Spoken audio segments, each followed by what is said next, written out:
السلام عليكم ورحمة الله وبركاته. بسم الله الرحمن الرحيم. الحمد لله الذي هدانا لهذا وما كنا لنهتدي لولا أن هدانا الله، حمدا كثيرا طيبا مباركا فيه. الحمد لله عدد خلقه ورضا نفسه وزنة عرشه ومداد كلماته. اللهم صل وسلم وبارك على عبدك نورك سيد المرسلين، إمام المتقين، أمير الأنبياء، سلطان الأولياء، سندنا شفيعنا محمد النبي الأمي الأمين، وعلى آله وأصحابه وأنصاره وأتباعه أجمعين. لا أسألكم عليه أجرا، إن أجري إلا على رب العالمين. اللهم وفقني لبيان ما يحتاج الحاضرون إليه وما يصلح أحوالهم. إلهي أنت مقصودنا ورضاك مطلوبنا، فأعطنا كلنا محبتك ومعرفتك. Beyik pak Allah Tebaraka ve Teala hemmenizin taat-ı ibadetlerinizi, salih amellerinizi, Allah için oturuşuklarınız, kışın giyicilerini, soğuk havalarda, hatşiyice, çından soğuk havada, pek Allah'ın rızayeti olur, din-i dünyamız abatlığı olur deyip, şirket etmeli. Allah Teala din-i dünyanızı abad etsin. Huday Teala aman, iman, emniyetlikten, abruydan, ittihattan, parahatçılıktan, Huday Teala rahmet nazarından içerliğiniz bilen, il ve vatanımız bilen ayırmasın inşallah. Bugüller gözümüzün nuri, başımızın tacı, rahmetül lil alemin, server, serdar-ı alem Muhammed Resulullah sallallahu aleyhi ve sellemin dünya gelen gülleri, dünyadan ne geçen ne gülleri, peygamberlik verilen ne gülleri, Mekke-i Mukerreme'den Medine-i Münevvere'ye uğranın Medine-i Münevvere'de yeten gülleri, hem Mesih Rabi'ül Evvel ayın 12'sinde olan mümin Müslüman doğalla. Hazreti Sa'di aleyhirrahman diye خداوند دولت غم دین خورد که دنیا به هر حال می بگذرد. خداوند دولت غم دین خورد که دنیا به هر حال می بگذرد. جان سق آدم، کیف کوک آدم، مال آدم، علم آدم، زرین آدم، تحصیل کرده آدم، her zat nığmati berilen molsa, şol adam din gamını yer deyipdir. Ki dünya be her hal mi bogzarad. Dünya her yağdayda olsa geçip bariye. Ağlanın ki, gülünün ki, pullu pulsuz, gelişikli gelişiksiz, izdivac eden etmedik, oğlun şov bolan bolmadık, hemmesinin ki geçip bariye. Şu geçiyen adamla da, bir yalı adamlar, ya bizdenle beter hadir gitmez diyen insanlardır. Bir mukaddeme şun kaydılacak siradan çürüyüm, Resulullah'ın mübarek şirin yaşayışından çürüyüm. Ey Müslüman, mümin, imanlı doğallah. Aya Peygamberimizin sahabaları hemmesi alimmiştik mi? Bir ulukan görürüngçe. Peygamberimizin şagirdleri hamana şu cengi Huneyn'ne 12.000 sahaba varmıştık yanına. Hemmesi alimmiştik mi? Ahunmiştik mi? Ilımlımıştık mi? Zat sorulunu hemmesi cevap beryenmiştik mi? Yok. Ulamalar Peygamberin sahabalarının içinde alimler sananlarına Hazreti Ebu Bekir Sıddık, Hazreti Ömer Faruk, Hazreti Ali Murtaza, Hazreti Abdullah ibn Abbas, Abdullah ibn Mas'ud, Muad ibn Cebel radıyallahu anh 6-7 nefer tanıyar. Çoğuyur alim Peygamberimizin zamanında da şolardan sorularına cevap bererdiler diye. Peygamberimiz bakada. Hava falan da şeylidir, falan da doğrudur, falan da doğru değildir deyip bir neçe belli sahabaların alimler cevap berýänmiş. Nämin mana başyň içinde? Manaňda beter ol konsy bar. Imma hemme sahabalar din gaýgysyndan düşdükler. Yani sahabalar şu pikirde şu manada demiştikler. Din fakat şu ahulla bir neçe alimler saklamaly. Dini hamana yan 6 nefer tananny sahabaların alimler şular. Başga da bir neçe nefer wasany belli. Şolar saklamaly. Biz öz dünýämiz bilen bol bermeli ýan pikirlere ýokmuşdyk ki bu pikir düýbünden galat pikir. Bol Mesihiliň kanisasynda bolýan pikir. Peder ruhani deyip bir kuş nefer kanisanın içine koyup başka her kim halancası gezi vermeli şu kanisan saklasa bolýar diýmek musulmançylykda ýok zat. Bir neçe adamlar bir biderek bir pikir oklasa gawj edip biz düşünmeli adamız ayalı erkek hususan çağalamada terbiyet bermeli adamız din her kim imanı var orta şonqy. Ey musulmanlar Kur'an okuýaňyz, eşitýäňiz, ey ahun, ey molla, ey qari diýip Kur'an-ı Kerim'in bir ýerinde barmy? Ýok. Her ýerde aýdanda näme diýe? Ya eyyuhellezine amanu. Ey iman getiren bendem diýip aýtdy. Ey iman getiren bendem diýe. Her kim bolsun. Hiç ýerine hey ahun, hey molla, hey adançı, hey sofi, hey hücrede duran onu aýtmaýar. Hemmemiz den aýtdy. Kur'an'na jogaby bar, ýa aýtdyk. Sahabalar şeýlemişdik. Hemmeti din ýoluna janyny bermäne ama, açlyk çekmäne amada. Mallaryny ortaklamagyna amada. Daş ýollary zähmet çekmäge, qiyinçylyklary boyun almagyna amada. Hemme ýagdaýda amadamışdyk. Biz de şeýle bolmaly.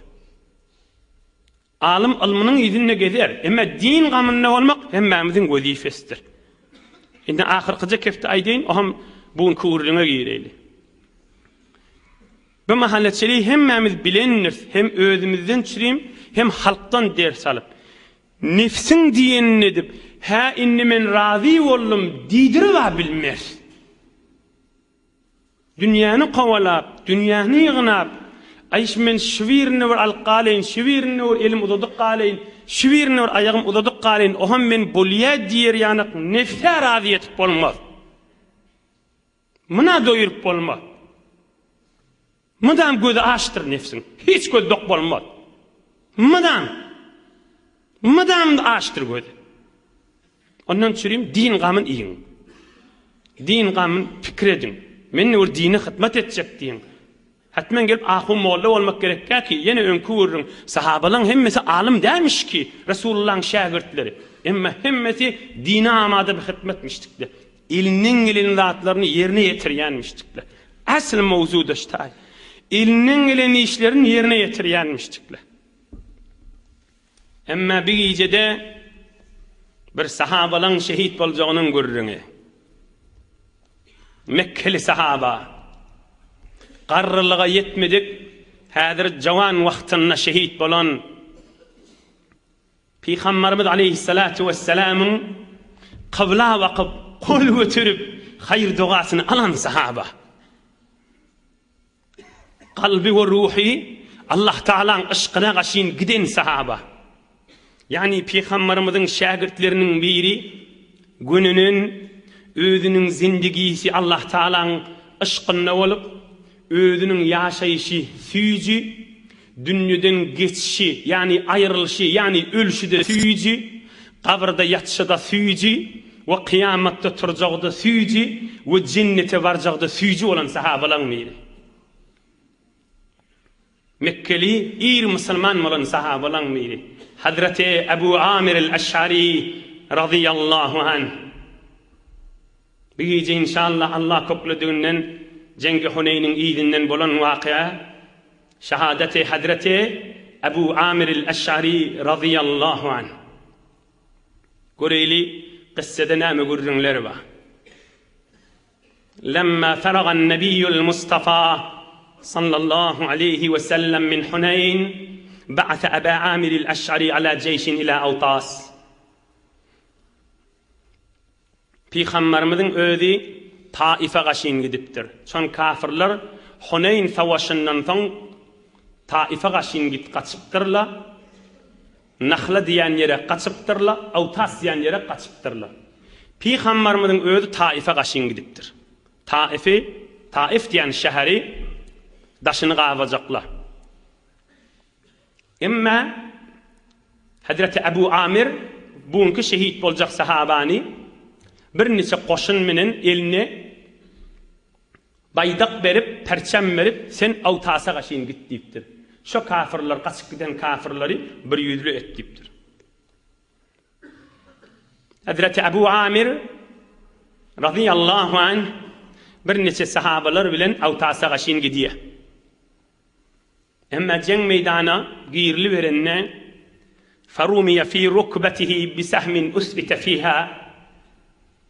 Hazreti Abu Amir'in diýdinden bir ok degip tir kamanın tiri bir ok ýaý tir kaman bilen bellep tir dogry diýdinden newip ýaşyda çümüpdir.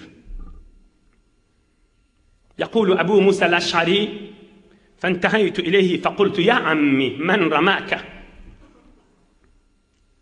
Aham doğan oğlanı varmış, öz inisi.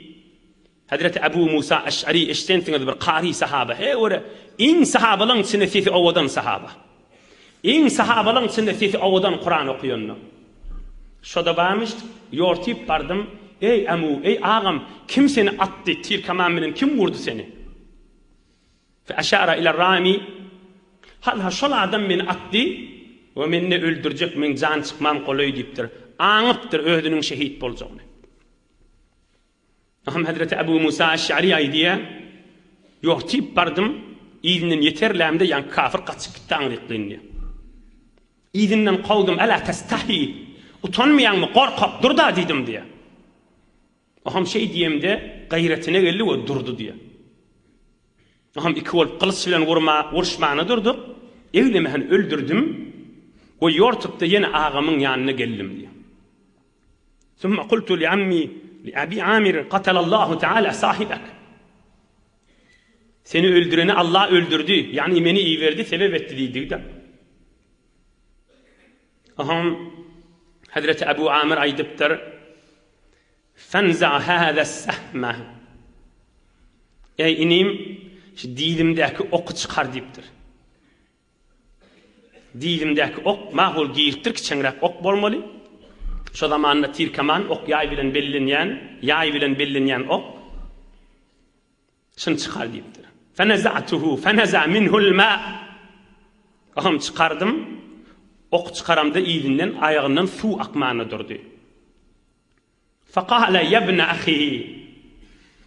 İnni ayrılacağını biliptir da. Su akmağına durdur dizinin suyu. Ey doğan oğlanın bir aytçak görünüm ma deyiptir. Yani inni ayrılacağını biliwati, dünyadan geçişini biliwati, näme aýdar qam? Ahirki wasiyeti näme bolar qam? Aya özüniň aýagynyň diýdiniň agyrysyndan aýdarmy qam? Näme görünler aýtjak qam? Barikkel inim diýipdir. Faqala Abu Amir, ya ibn akhi, idfa farasihi والسلاحي للنبي صلى الله عليه وسلم وقل له استغفر لي. Ey inim deyiptir. Perçemi baydak sen alarsın deyiptir. Men yerime şu qoşunyň başı olup kafirler basarsın deyiptir. Aham men atymy, şu minip beren atymy we men şaýlamy, yaraglamy, aslihelemi hemmesini şu durşuny Peygamberimiz aleyhissalatu vesselam berersin ve şama beren dedi ay maňa bir hayır dua etsinlikdir. Ve kul lehu istagfirli. Peygamberimiz ay senden bir zedat isteyen istagfirli. Hudaýa Abu Amir'in günasyny geçewer diýip bir dua edasyn maňa diýipdir. Şeýtdir aqana Hazreti Ebu Amir el-Eş'ari şehit bulup can verdiler. Az muhabbet dert ha şafi şevet. Az muhabbet dord ha safi şevet. Az muhabbet telx ha şirin şevet. از محبت ها مسها زرین شود و از محبت مسها زرین شود از محبت مرد زنده می شود از محبت شاه بنده می شود بلرناد رسول الله محبت و همشتکler بلرناد Allah Teala محبت و همشتکler بلن dertleri yadına düşene بلن iyilulleri yadına düşene بلن zindigileri yadına düşene Ağını oti, oku çıkar diye oti, belli de ayak titrep durandır şu muğa. Ayağı tikendir tenden acire valiye. Ayağı titrep yerde yatandır şu sahaba, radıyallahu anh. Aydıp duran gurrumunu, Peygamberimize var, şimdi atmıyla adım bir, dünyadan geçti deyip ayt, ve senin istediği bir hayır dua edersin. Hudaya Ebu Amir'in günahsını geçti deyip ayda deyiptir. Dua etsinliktir. Goreyli nâme haberler vardır. وَاسْتَخْلَفَنِي أَبُو عَامِرٍ فَرَجَعْتُ إِلَى رَسُولِ اللّٰهِ صَلَّى اللّٰهُ عَلَيْهِ وَسَلَّمْ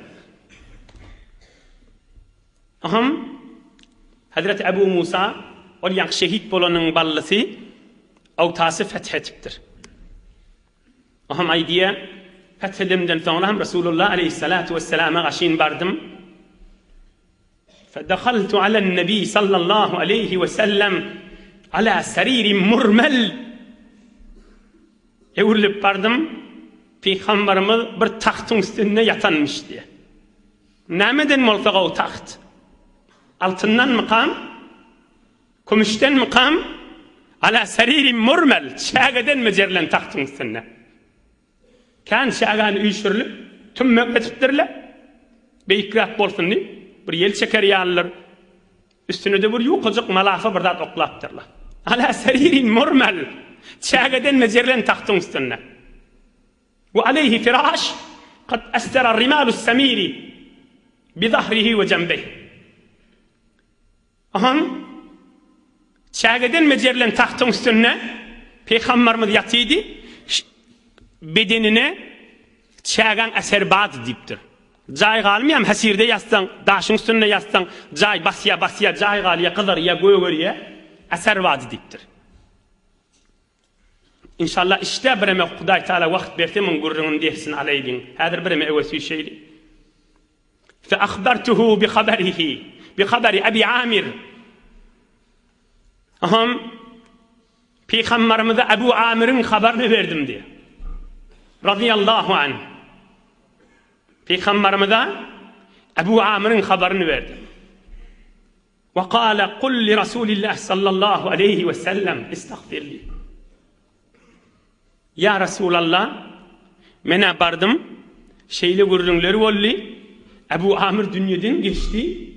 Ama dünyadan geçmeke inha atı, inha yarağı sana iyi verdi ve aytti. Resulullah bana bir dua etsin deyip aytti. Neyme dua? İstagfirli. Resulullah bir dua etsin. Hudaya Ebu Amr'ın günahlarını geç, rahmetine, mağfiretine sallayıp bir senin istedi deyiptir. Ey Müslümanlar, ey Muhammed Peygamber'in ümmeti aleyhissalatu vesselam. Resulullah ne eder kan? Bir başlan başı, reislerin reisi, insaniyetini kamil olan, şahsiyetini kamil olan, imanını kamil olan bir büyük insan ne mesela olsun beraberine. O istedi, bana bir dua etti. O Resulullah iki aydiye, yatıp kalamda la yenamu kalbi, min kalbim yatmaya. Yani yatıp kalamda da Hudaydan gafil olmayan yapmıştık Resulullah'dan. Uqa gitmek doşuna gaflet da, ama Peygamberimiz aydiyanmıştık. Men uqa gidem dedi Allah'dan gafil olmayan yapmıştık. La yenamu kalbi, kalbim yatmaya diyemiştik. Zikretip duruya diyemiştik. Nazilek şonu dua eder kan? Şon qavluğunun beraberine nimet de qavay. Göreyli nimet etiptir Peygamberimiz. فدعا رسول الله صلى الله عليه وسلم بماء فتوضأ. Ey sahabalarım, bana bir dehret su getirin deyiptir. Men bir dehret kılayın deyiptir. Fetevazza, dehret kılıptır. Sümme salla rak'ateyn, 2 rekat namaz okuyuptur. Cahilce 2 rekat namaz okuyuptur. Ve rafa'a yedeyhi, ohun kavla bakıglı da namaz okuyuptur, kavla bakıp, 2 elini götürüp dua ediptir. 2 rahat dua ediptir. Allahümme gfir li Ubeyd Abi Amir. İslahı dua. 2. duasını verdi. Allahümme ec'alhu yevmel kıyameh ala fevki kethirin min halkika minen nas. Ey bar Hudaya, Abu Amir'in günahsını geç. Bala on isteyen duası. Ama 2. duası, Hudaya kıyamet günü mahşer meydanına أولين آخرين لرترنا شي أبو عامر كان عدم لهم سنن وذا وترثن نيبتر باش ورترثن شديبتر. اللهم اجعله يوم القيامة فوق كثير من خلقك من الناس. كان عدم لهم سنن وذا نيبتر. أهم شو الدغاني كم ما هزرنا إدوتي في خمرمض دوروا إنكم ما صحابة الأربعة شي خبركم تردي حضرة أبو موسى ترتا أي دبتر ولي استغفر يا رسول الله ما قدر دعاء التا دبتر شون يرن درنا به بيخمر من قائد تقول وترب دعاء دبتر اللهم اغفر لعبد الله بن قيس ذنبه وأدخله يوم القيامة مدخلا كريما. خدايا أبو موسى أشعرين دكون أحسن كتش خدايا قيامة تقو درجة شغل برديت. إنسانية تاريخ بشرية أو قلاغسم خصوصا سايتلان içine şebekelerin içine ya girip bir kufur kafirlik İslamiyet ve Kur'an-ı Kerim'in tersine olan bir tofar fikirli zihnine girip ya şöyle girişen adamların yanına oturuşup zihnini haraplık giren olsa ya ödün yal salim adamda olsan bir vakti zihnine girmediği hani kavcet havasın cennet. حضرت إقبال لاهورين آمدية عشق سيقل ميزانة فرهانگرا جوهر آيين بخشد سنگرا بی محبت زندگی ماتم همه کار و بارش زشت و نامحکم همه. Adam Huday Teala aşık bolup yaşasa yaşayışından füycülük görür deyiptir. Bi muhabbet zindagi matem heme. İnsan zindigisinde Allah'ın ışkı olmasa tamam musibettir. İyiliğini gözlek görün, kafir Müslüman gözlek görün, bigat ihtiraatlı oluptur, bigat iktişafatlı oluptur, bigat insan alımda evesiyişiptir, bigat teknolojide evesiyişiptir, bir muhterei hamanı evcekmiştik, ama Resulullah'ın yamallayacakmıştıktan ne ediptir deyip, fikretten görün adamlar şu alım evesiyiştiği içe bir yönü cansız, ovadan, robottan ne farkı başmahal?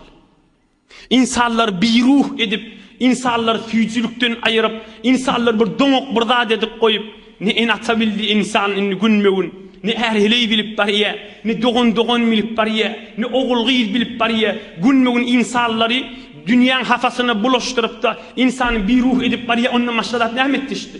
İnsanın evesi işmeli. Aya tarihi beşeriyet şecirek bir füycülük gördü mü? Bir bolup durun bu gurrunlar ne ama? Ayrılacak boluvati Resulullah haber ver bana bir dua etsin diye. Peygamberimiz on beraberden hem ediyorti. Ha bulya on dua edil vah inna lillahi ve inna ileyhi raciun. Kul götürün Resulullah odal zikrdet yam qaflette dar akhim. Dahret qili. İkreket namaz okuyun. İyinden dua edip on birine muhabbeti oluşunu, on yerine yetirişini dualarına bir imanın dışarıda kafirliğin içinde bir direk sualla bilen ete näme Huday beydiptir, ete Hindularda näme, ete Buda'da näme, ete Cengil Amazon'da yaşap birin näme olmalı, kimin halini kim bilir, kim yaratsa şo bilir. Yaradan Allah'ın ödü bilir da onu. Huday bize şoları mesulli bir verttirme. Üstünde din, iman, Kur'an, İslamiyet ba üstünde sallanıvati. Puç hiç gurrunlu bilen. Eyse näme beýle bolupdyr, eyse Allah näme beýdipdir. Yalan bazatda diýip özüni Hudaý Taala'nın nurundan daşatyp ýaşamaly. Näjir ışıkdan daşarda ýaşamaly. Ýönemin näýdeň hemmen gowy bilýänsiňiz. Şu kepläp duran adam öz ogluň şo bilen oňşanaka.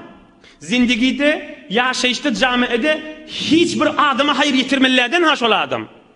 Bir adam elinden şol adamyň haýır görenakda. Bir adam ýekiji müňtimen garyp şol adamdan haýır görenakda. Ýekiji adam şoň bir gowlugyndan, wujudundan bir istifade edenakda.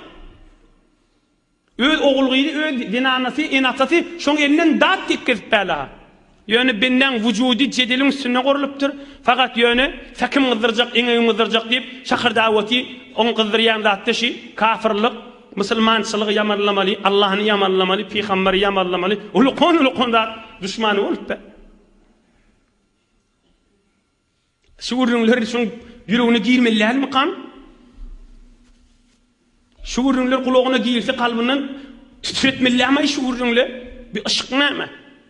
Bir eşq ve muhabbet näme bir insanyň wujudyna goýupdyr. Hey jemaat, hey jawan dost. Bilýän Resulullah'ın eden işini. Milyon insanlaryň galbyna Allah'ın ışkyny oklapdyr. İnsanlar Hudaýa aşyk bolup gözlerinden ýaş akyp, zindigilerinden hedefmend bolupdyrlar. Şol adamdan sorak görsen näme diýip ýaşapdan önüne diýseň näme jogaby başyň? Ýaşapda. Hop, engizaň näme şu ýaşaýyşdan? Hedefiň näme? Ýirek gaşyn barýan. Yine 10 ýyldan ýerek gitjek. 20 ýyldan ýerek barýan. 30 ýyldan näme etjeksen? Belli de şaýat erti ölsün. Öllüň näme hiç bollun. Nähat beýmana be.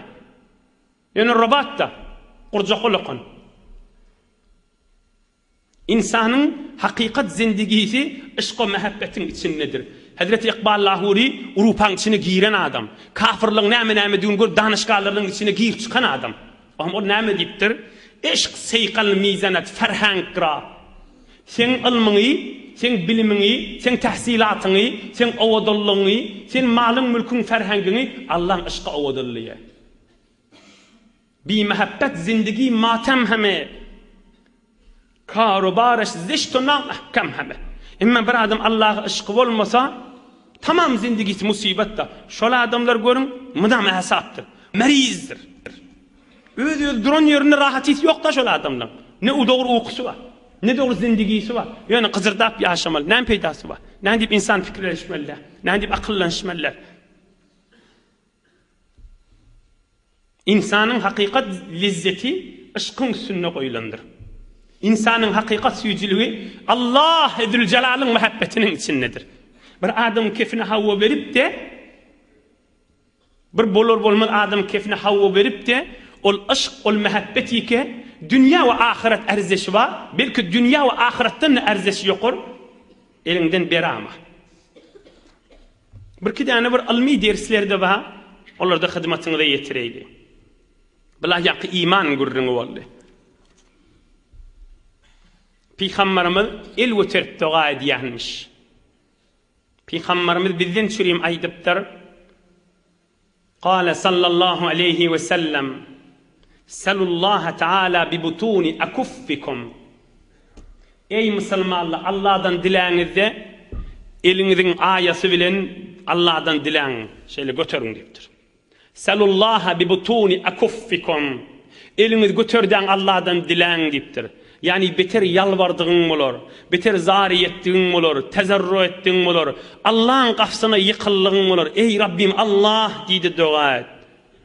فإذا فرغتم فامسحوا بها وجوهكم رواه الإمام أبو داود.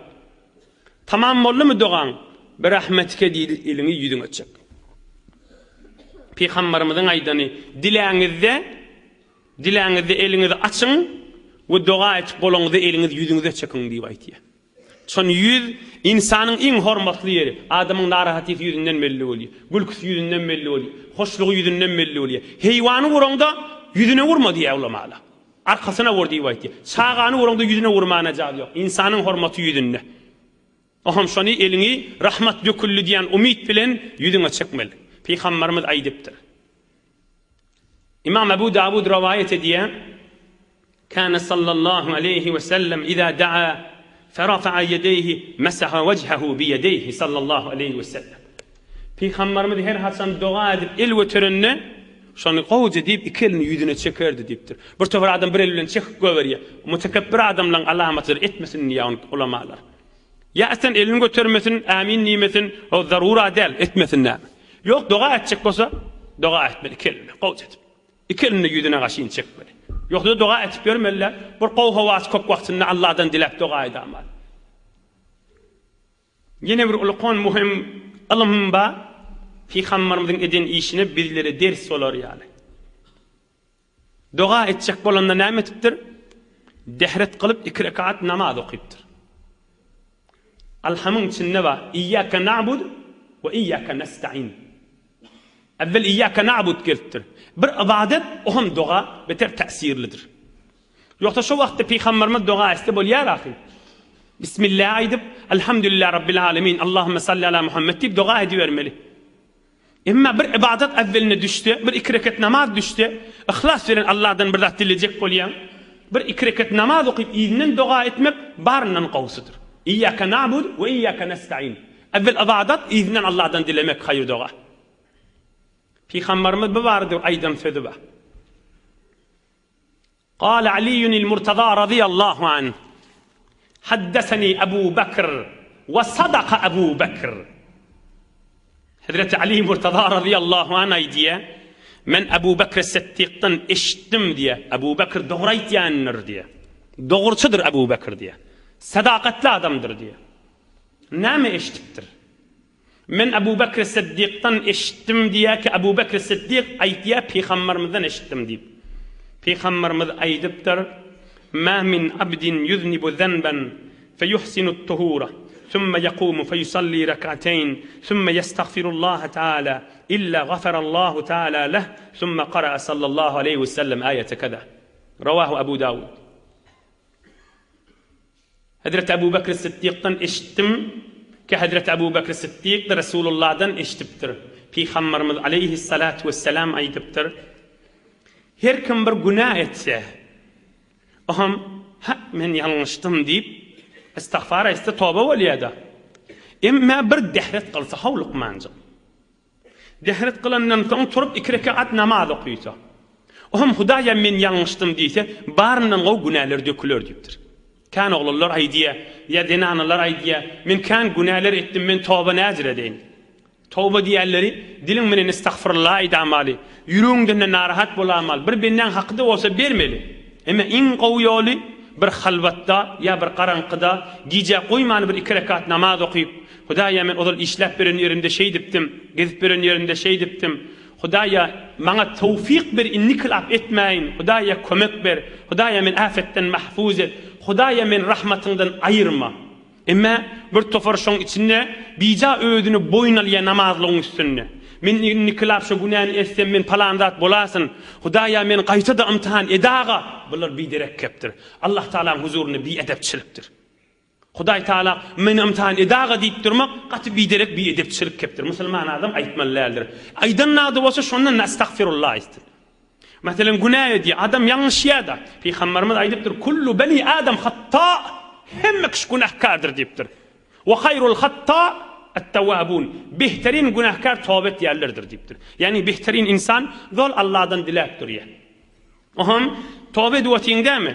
Yanıp du narahat bolup barşyňa bir edep kep aýtmalylar. Hudaýa gaýta men imtihan edaga. Men niklap etmerin bir kep aýtmalylar. Hudaýa tawfik ber. Hudaýa men narahat. Hudaýa men rahmatyňdan aýyrma. Hudaýa sen gafiňdan aýyrma. Hudaýa ýalňyşdan elimden tut. Hudaýa ina asl imanly adamyň etmeli dogaçy Rasulullah aleyhissalatu vesselam bize öwretipdir. Ama üçüncü ders. Peygamberimiz aleyhissalatu vesselam ýa-da geçdi bir 2 tane gysgatyk ders we tamam edeli olan kisinde. Çägen üstünde ýaty. Çäge bedenine eser goýupdyr. Adam şu bir näse nahw bilen erzeşli bolarmy kam awadan eginmez bilen hiç bolmaz. Adam daşyndaky diýwar bilen adam nädir erzeşli bolsun? Arkadaky perde bilen adam nädir erzeş galmaly? Nädir erzeş galsyn? Özünün minelgesi bilen. Min ýanrady bilen adam özünün erzeşi galarmy kam? Galmaz. İnsanyň Asıl şerafet, kerameti kursağındadır. İnsan asmalı bilen irtibatta olup da ferişte sefet bolmağı gerektir. İnsan özü qoğu olandan sonra her yerde yazsın. Ol behterin insanla. Ol qoğu adam.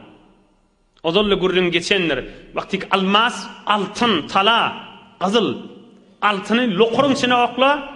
Be altın lokura kaçtı değiller mi? Hiç değilmir. El sokular lokurun içinden, cuvun içinden, hafan içinden alıp yuvup yine koyulur. Altın lokura kaçanı bilen altınlığı erzeş kaçmaz hiç vakti. Bir erzeş zatı kaldırıp her yerde yukarıda koy. Ama bir kisi kum götürdü hal mescidin üstünde koy. Kum da yerdeken bir erzeş zat. Allah o da bir erzeş etip yarasıptır kumu. Hemme yerde var. Şöyle götürdü mescidin üstüne çıkar yine kumdan hemen. Necir erzeşi kalsın? Adam öyle erzeşli olmak gerektir. Kendi adamlar şayet tahtın üstüne yatsın, şayet mobilun üstüne. Aslında ayağım ödümü vücudunu yerde koymayamazsın. Ama vücudunda bereket yok. Kursağında arameş yok. Peygamberimiz çağırın üstündemiş. Daima tebessüm, mıdam gülür yüzülmüştük. Çağırın üstüne yatıptır. Öyüne mihman gelinde düşeği mihmana geçiriyormuştuk. Öyle kumun üstünde turuyormuştuk. Kum hafa der ki, hafanın emediğini biliyorsam emmemiz. Emma vücudu araslamıştık. Ahlağı araslamıştık. Zinanıları ki bizim enelerimiz olayan ama diye Peygamberimiz bir gedek öye qaharlanıp gelenini görmedik diye. Yumşak düşek, ovadan cay, ovadan mubul arasında yerlerde oturuyan insanların ahlakı bolyanmış direk. İnsan ihtiraatla olupdur, iktişafatla olupdur. Ulu konulu profesörlü bir insanlardan çürüyüm, hamana hıtmat etipdirle zatlar çıkarttır. Öydeki ahlaklardan çürüyüm, insanın süycülüğünden çürüyüm, insan arameşte yaşamağından çürüyüm, ne medat evi alıp gitti. Şu zaman hem memnun öyünne hem medat ba. İman gerektir. Resulullah'ın iyiliğine düşmek gerektir ki insan lezzet alsın zindigisinde. Ahirkice derste, ey cavan dost, ikimizin gurrunumuz. Dine hıtmat et. Hazreti Ebu Amir şehit bolupdur, Resulullah'ın doğasına bollu da canını verip hıtmat etti. Sen ne iş et yani hıtmat et. Fikrin et. Vaktin güymeme. Bir adam pulu olsa pulunun şükrüne mi? O pulu bilen hıtmat etmeli. Bir adam sağlığı olsa şun şükrüne mi? Şükür yani sağlığı bilen hıtmat etmeli. Kur'an bilmeyerli var mı? Öğret. Namaz bilmeyerli var mı? Öğret. Elinden tut. Bir fikrini giy rahim. Huday sana akıl verttir. Huday sana himmet verttir. Huday seni insan yaradıktır. Edeyin niten başarıyan da. Şükür nimettir. İman, Müslümançılık şükrün çıkar. Hıtmat et. Bizim mezhep başımız kim? Hazreti Ebu Hanife İmam Azam. Şundan sonra aptırla bir Müslüman bir iman geçermiş dünya dinleyip. Yani kafir olup. Bir neyse adamla geçer deyiptir. Hatar deyiptir. Şun biri kim? Biri bir Müslüman ki aslında Müslümanlığına şükür yok. Müslüman men deyip Allah teşekkür etmiyor aslan. Elhamdülillah men Müslüman deyip. Kadim Türkmenin mektebinde vardır. Müslüman mısın? Elhamdülillah Müslüman men.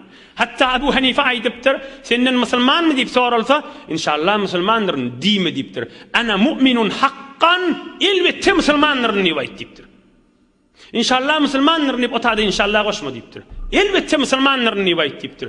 Emme şun şükürnet deyiptir. Müslümançılığını şükretmeyen adam ahir demde şayet bir iman istin deyiptir. Şükredecek bolsa ne etmeli? Hıtmat et. Kur'an-ı Kerim'e hıtmat et. Dinine hıtmat et. Din beş ondan ahum vallankı değil. Yan deslapta geçti. Sahabanın özü Hazreti Ebu Amir'i ahun neymiş? Alim demiş. Ama dine hıtmat etiptir. Gönönüptür. Allah Teala zindigilerini nuru imandan dolu etsin. Huday yaşayışında füycülük versin. Huday vatanımız emniyet, ittihad, bereketten ayırmasın inşallah. Ulamalarımız ve milletimiz ağzı birliğini, mescid medreselerimiz yürüyüp durmaktan ayırmasın inşallah. Bir alhamdülillah kul huvallah, felakı nas hoş ilunimize vatanımda dua edelim. Ohum inşallah inni keyifte Peygamberimiz taife varıp bolayan yağdayları hizmetinize yetirir inşallah. Subhan rabbika rabbil izzati amma yasifun ve selamun alel murselin velhamdülillahi rabbil alamin. Pira ilahi amin. Bir nece hatımlarda vadiptirle dua etmel ilahi amin. Müşkilli doğullu ve izdivacında müşkilimiz var. İlahi amin. Dua da olmalıydı. İlgun vatanımda dua ediyor. İlahi amin. Mübarek Rabi'ul evvel ay duayla kabulun inşallah. آمين يا إله العالمين. آمين يا مجيب. آمين يا الله. آمين يا قاضي الحاجات. آمين يا إله العالمين برحمتك يا أرحم الراحمين. ما شاء الله. بارك الله. Yoldaşlarını da yardımcı çıkarma.